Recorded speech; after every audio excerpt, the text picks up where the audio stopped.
Bonjour à tous, c'est Paltam pour vous présenter aujourd'hui une nouvelle édition de Sapin en Sucette. Aujourd'hui, je me suis posé encore une question, à savoir si un moustique piquait une personne atteinte du VIH. C'est pas drôle, mais ça arrive. Et qu'il est repiqué par la suite après avoir survécu tout de même, et qu'il piquait à nouveau une personne qui, elle, n'avait pas le VIH. Est-ce qu'il pourrait transmettre ce VIH? Et donc, d'après moi, pourquoi pas? Si dans la quantité de sang qu'il a absorbé, le moustique survit à cette hausse brutale de la température, il est possible qu'il reste un tout petit peu une cellule de cellules contenant des lymphocytes, des marqueurs T4. Il est possible ensuite que ces marqueurs CD4, peut-être qu'il contient des LT4 ou des LT8. Par la suite, on peut envisager que s'il repique un- une personne via comment dire, enfin, s'il repique une veine de quelqu'un de sain, peut-être qu'il va transmettre en même temps au moment où il injecte la salive anti-spasmodique, analgésique, etc.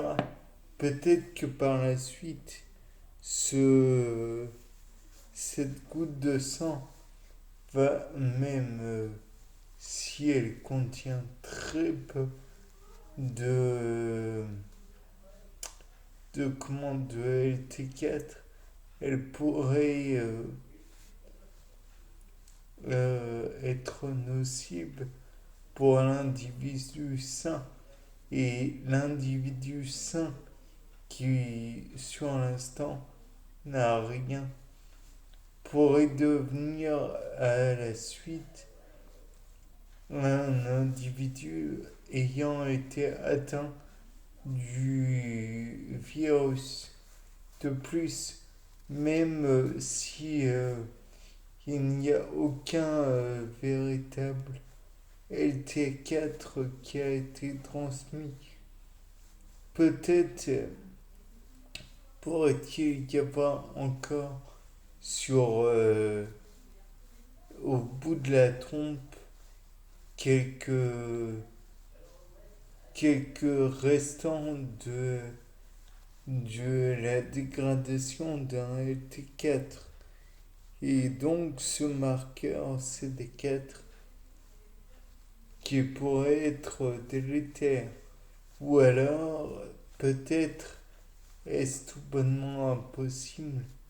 Et dans ce cas, qu'est-ce qui ferait que c'est impossible pour une petite quantité aussi minime qu'un seul marqueur et au possible par beaucoup de marqueurs. Donc si on en croit cette logique, alors nous pouvons dire que à chaque moment où il y a injection de sang perverti par le LT4, il est possible que cela ne gêne pas il faudrait juste une toute petite quantité de LT4 et par la suite on est vacciné contre le VIH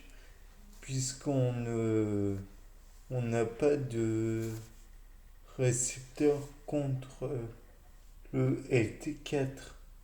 Ou alors, peut-être est-il possible de mettre en sous-cutané le sang d'une personne ayant le VIH et peut-être n'y aurait-il pas de production ou de comment dirais-je, de contamination, bien que cela soit assez peu envisageable, puisque qui dit euh, euh, contamination sous la peau dit souvent destruction par les lymphocytes ou leucocytes. Si destruction par les leucocytes, on peut envisager que parmi eux, il y a des lymphocytes. Par exemple, des lymphocytes T4. Les lymphocytes T4 ne sont pas uniquement voués à détruire le CD4. Ils le reconnaissent parmi tant d'autres. Et donc peut-être que si on retirait tous les lymphocytes T4 ainsi que le thymus de chaque personne, alors dans ce cas, il est possible qu'il n'y ait plus de problème avec ce virus, puisque sa cible favorite, c'est les LT4 et les LT8. Par la suite, on peut envisager que le VIH doive absolument se, se reproduire dans des LT4. On pourrait simplement les détruire via une immunothérapie très sélective.